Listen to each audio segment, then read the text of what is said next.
doing one bit, getting that done, going on to the next bit, getting that done, going on to the next bit, getting that done.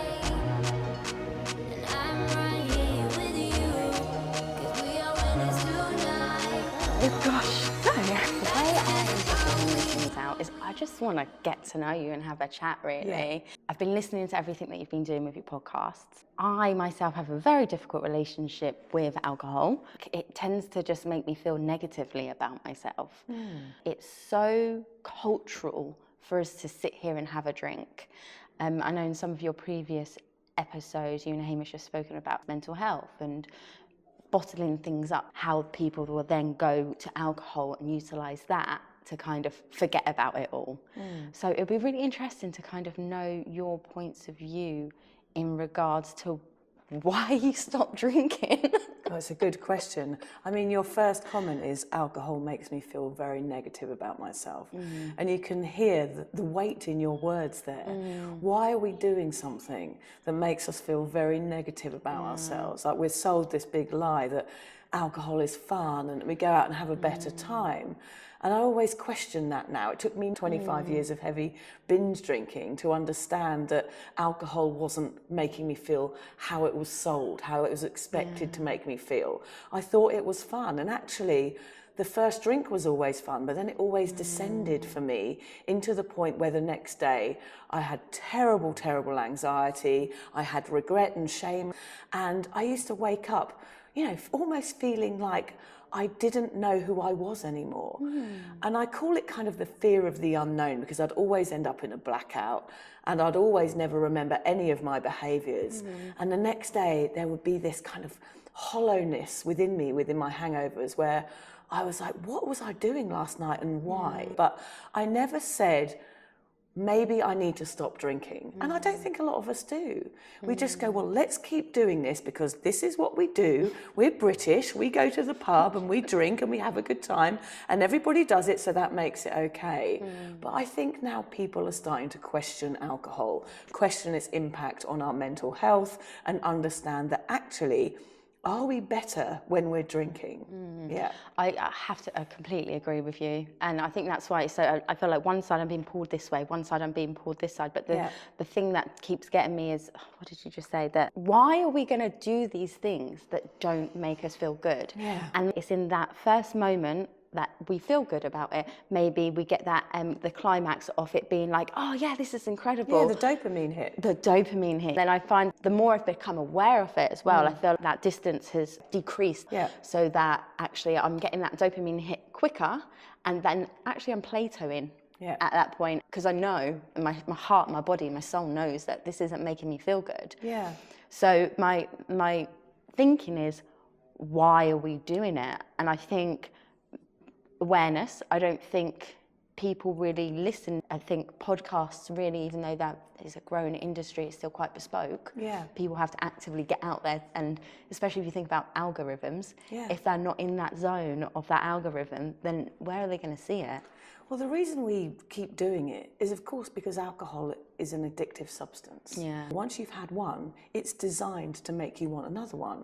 And also, if you only have one, it raises your anxiety, and the only way to kind of get rid of it and to get rid of that craving is to have another one. So you're almost creating the need by having one drink. I could never moderate, because once one was down the hatch, my inhibitions were out of the window, I couldn't control myself anymore, and I wanted to have another one because the anxiety and the feeling and the hyped up sensation that I was getting from alcohol was making me want more. So that takes away the shame for me a little bit. I was taking a drug that actually made me want more of it. So therefore, it wasn't really my fault. And when I look back on all my 25 years of binge drinking, I don't have any shame about my behaviour now, because I know that I was being sold a lie from a very, very young age. I felt like alcohol was coming for me like arrows since the day I was born. And I'd never really had a choice about it. I wasn't educated about it at school. Everyone around me drank. And the sort of drinking that I did, which was kind of that weekend binge drinking, all of my friends, all of my family made the habit sort of diluted into the crowd. So why would I question something where everybody I know is doing it? I saw this quote that you guys, it was either you or Hamish said, and you said, we're addicted to the chaos. Yeah. And I was just like, damn, like that is so true. That trauma, I've realised, is, relative to each person.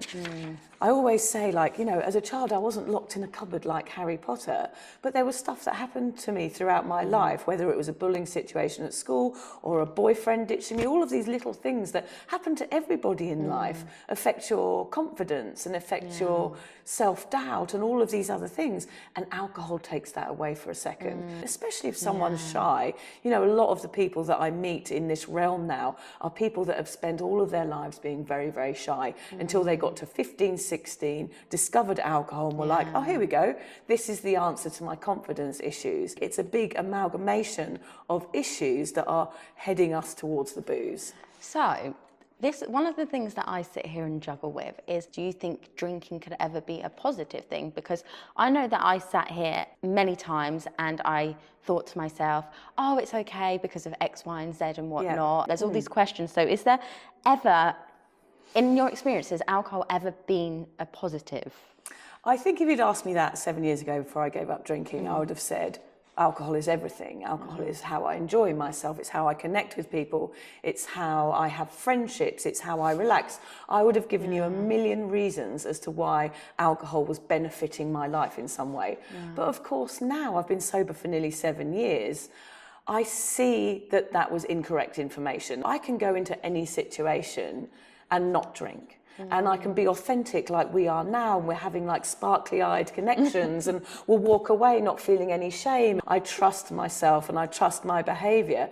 So now, because I work within this industry and talk about sobriety all the time, I see that there is no positives for me personally to drink. And one drink for some people probably is okay if they don't have the other one. But then again, you've got to question why you want to put a poison, a class A carcinogen, which is the equivalent to radiation. It's on the same level. That causes a third of all cancers. Like, these stats are not made up.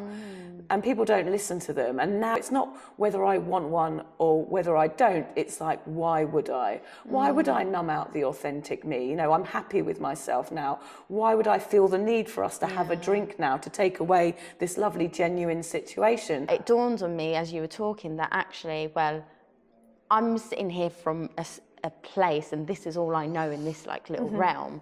So I'm going to sit here and look at those positives. The way that my relationship with alcohol began was a lack of confidence, to feel like I wanted to fit in a little bit more. But all of those things were created on the backbone of alcohol, and that's who I became. And I'd done the same thing with trauma. I created who I was based on that. So you take that away and you do feel like a bit of an empty shell. You go through an identity crisis. I like to look at my life as levels. You've leveled up in that sense, and I think it's clear to say it is a level up. That's the start. That's the start. That's the start for everybody. It was the start for me. It's, you find your reason why and you start questioning it. So for me, I started questioning my alcohol intake after having my first child. I kept going out. I wanted to keep my identity, like you say. The drinking me was the only person I've ever known. Until I was, 13 years old. I was a normal kid. I was happy. I was confident. I was extrovert. Then I started drinking. It leveled up my personality. I was, this is the person that everyone wants. This is the party girl. I'm a people pleaser, People pleasers, we do a lot of stupid things because our entire identity is based on the opinion of others, which is ridiculous, I realise now. But then it wasn't until I had children of my own, they were my first ever consequence to my drinking habit, my binge drinking habit.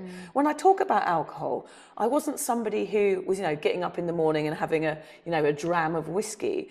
I was what you would call a grey area drinker, somebody who drank in a very normal way, a socially acceptable binge drinker. So we don't question that very much because it didn't look like a problem, which is also why it sort of falls under the radar and you don't feel worthy of reaching out for help because your problem isn't bad enough. I was always like, well, that's an alcoholic. I'm not that. I'm all right, Jack. So you don't get help and nothing ever happens and it continues and continues. But then you've got a crying baby in your arms and you're really hungover, as I was. And I was like, what am I doing? So for 4 years, I tried to moderate my drinking because I knew that I had to parent the next day. But of course that didn't work. So I'd moderate the first 2 drinks, and then it was, let's get a round of shots in. But that lasted for 4 years until my mental health deteriorated. And I woke up after having my second child 6 weeks afterwards, getting absolutely wasted on a night out, and waking up the next day and going, what am I doing? Panic attacks, anxiety, shame pulsing through my body. I was like, I can't do this on my own. I can't moderate. I actually need professional help. And I walked into the lounge that morning and said to my husband, I think I need therapy. I can't stop drinking even though I want to. So it's really interesting, like you, somebody who starts questioning their alcohol intake, like I did all those years ago. It's called becoming sober curious, or reconsidering your drinking habit. And that's a point of turning. It might not feel like anything, but once that questioning starts, it never stops until you find an answer. My head is just processing, because that's so much like wonderful information right there. And you said it doesn't look like a problem. When the problem is so embedded into our society and what we do on a day-to-day basis, it's never going to look like a problem, because you're surrounding it. Normalising something. Completely normalising it. I'm going to say enjoy drinking alcohol. I never know if I use these right. That's okay. But I have created an association of fun with it. And I was listening to your podcast, and when you talk about the stories and everything, and when anyone talks about the drunken stories, they are laughing and they're like, oh, this is great fun, it's great fun. If I think about it now, it's probably because there's an underlying nervousness or something. Let's make it okay. We're British, we've got good hearts. When something is bad, we will try and see the good in it, because I like to believe that generally the majority of people are decent people. And I think that's the same with drinking. It's a coping mechanism for so many different things. We just did an episode on wakes and funerals, and how we numb out the death of someone instead of remembering them. It makes sense, because it's a very sad thing. So and also you're saying I like alcohol, I enjoy it. And that is such an interesting thing to say, because when I really looked at my alcohol consumption, I questioned, what was I enjoying exactly? I liked the lead up to it, and I liked the feeling of, the excitement before I used to go out. I'm going to have a few drinks tonight. And that buzz that I used to get before the first drink was even down the hatch, that was kind of the good bit of my night. And then it was sort of, we'll have the first drink, and then it's like, all I'm thinking about is, how full is my glass? Where is the next drink coming from? Is there enough booze in this pub for me to drink tonight? Who am I going to see? And it was all surrounded with booze. There wasn't any nice conversations. It was just me rolling around on a dance floor. We did an episode recently on FOMO, fear of missing out. Oh, okay. And that is a big reason why people don't give up drinking, and it's a big reason why people relapse, is because they get bored. But when we thought about it, what are we really missing out on? Perhaps a bit of adventure. One of my mum's favourite sayings is, it's been a good night if you can't remember it. So that's the sort of mentality I was brought up with, was that drinking is fun, even if you can't remember anything. And that's taken a long time for me to break that sort of identity within me, as you say. Identity is big in the drinking realm, because you go from being one person to being somebody completely different. I'm not the same person anymore since I got sober. And for some people, that's hard to deal with. You lose a few mates along the way. It really is. Also, one of the reasons why I think I and probably lots of other people drink is because of the social aspects. It helps you to be able to communicate. And I liked who I was when I was drinking, because I was confident. It made me realise that I had kind of created a facade around this, and there were aspects of who I was in that facade who were actually me. But they weren't coming from an authentic place, because it had this base layer of fragility of alcohol and substances. And when I took all of that away, it left me in a space that I was like, well, what do I do? I've then ended up taking myself away from people to try and figure out who I was, because I didn't know how to interact with people anymore. I then became anxious about it. And so I do think that because of those things, it's a lot easier to step towards alcohol, to as a little rowboat to get you through that instead of just taking that rowboat away and having to swim it. That's so true. I mean, that's why our podcast is called Sober Awkward. It's based on that moment. Going into a situation that you're used to going into inebriated and feeling all the feels and feeling the awkwardness and getting through it.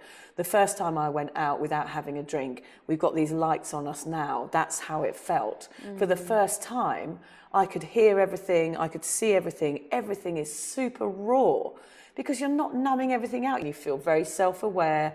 I could hear people speaking properly. I could hear my own voice. It's really, really terrifying. And people go back to the drink very quickly because they're like, I can never do that again. It's about practice. And it's about doing it, feeling it, step by step, stone by stone, and moving forward. So for the first time I went out for 10 minutes, it was hard. I didn't really enjoy it. But I went home and went, I did it. Brick by brick, a tiny bit of confidence came back. And I was learning who I was socially. It took me probably 2 years of my sobriety to learn who I am as a social being. And that has taken time and been the most wonderful experience in my whole life. Because now I can go into any situation and feel confident about it. I had fantastic interactions with people. I'm at home and I'm going to wake up tomorrow and I'm going to have a lovely day and I'm going to enjoy my Sundays again. Yeah, hearing you speak about it, it really does just like make me see how, like, so that one of the things I've picked up on is that, like, that hypervigilance, like you were saying, you hear your voice, you see it. It's overwhelming. It is scary. But anything worthwhile is going to take time and take effort. And I think we kind of like get to this point and then run back and get to this point and run back. The way you're speaking about it is, it's brick by brick. We should be just taking this little step, right? Then compose ourselves in that moment, reacclimatise to our situation, what's going on. Totally. Then take another little step. Like, instead of trying to just go for it and just do it, because I think that's always going to bungee us back most of the times. I think one of the most interesting, if anyone that's listening to this is, or watching this, is thinking about their alcohol intake. It is not about alcohol, actually. It's about learning who you are without it. And that's been a massive process for me, and it is for everybody. It's not about booze, it's about the reasons why you drink. Finding out that reason why. It's not easy, it takes work. You have to go deeply into this. I had 12 weeks of therapy to understand the reasons why I drank in the first place. And that can be confronting, and you have to really look inwards. But this isn't just going to be about you going, now I drink and now I don't. This is going to be a whole other journey that's going to go on, and it will go on for the rest of your life. What makes you happy? And that can be hard. Yeah, extremely hard. Having to build in a world upon these lies. Yeah. And now all of that shattering beneath you. Yeah. You feel like you're falling. And it's kind of scary then having to build that back up. But if you imagine you falling but you feel proud. Yeah. I can imagine that feeling. Like, I know that this is going to be hard, but I know at the end of it, I'm going to rise up and I'm going to feel amazing, because there's nothing better than feeling good. I would get an invite on my Facebook page to an event and I would be like, oh my God, I know I'm going to be the drunkest person in the room. I know I'm going to hate myself the next day. I know I'm going to have anxiety, and I would click yes to going. Yeah. Even though I knew my behaviour so well, I worked out that I didn't trust myself around alcohol. I didn't trust myself. It sounds ridiculous to me now. I mean, how can I've got to be the one person in my life who has my back. And I didn't trust myself. I need to learn how to trust myself when I'm out. I didn't know who I was going to sleep with. I didn't know what drugs I was going to take. I didn't know what I was doing. I was completely chaotic. The chaos was surrounding me. And I'll just tell you a very quick analogy. When I was in therapy, the therapist said to me, right, imagine your life. You're on a merry-go-round, okay? Everyone you know is on it, and it's swirling around. There's drinks, there's cocaine, there's everything going on, loud music, and it's this big swirling ball of chaos. She said to me, step off and watch. That feels amazing. And suddenly I realised I could step off. It was easier than I thought. I was like, oh my God, what, you mean I can actually just stop drinking? She was like, yeah, you can just step off. I realised that it was my choice and that I could step off if I wanted to. I think we can all say it. We do want to feel good, but I think generally we're all kind of used to not feeling good. Yeah. So we just kind of like, this is just the way life is. I know. Let's keep doing that. I had it. Sorry, I'm going to have to pause for one You're second, good. just because I realised I hadn't. I think it was really interesting that you spoke about like in regards to trusting that you can stop doing this thing and it's all going to be okay. We've obviously all created a world where we fall back onto certain things, taking those things and trusting that we're going to find something else. Yeah.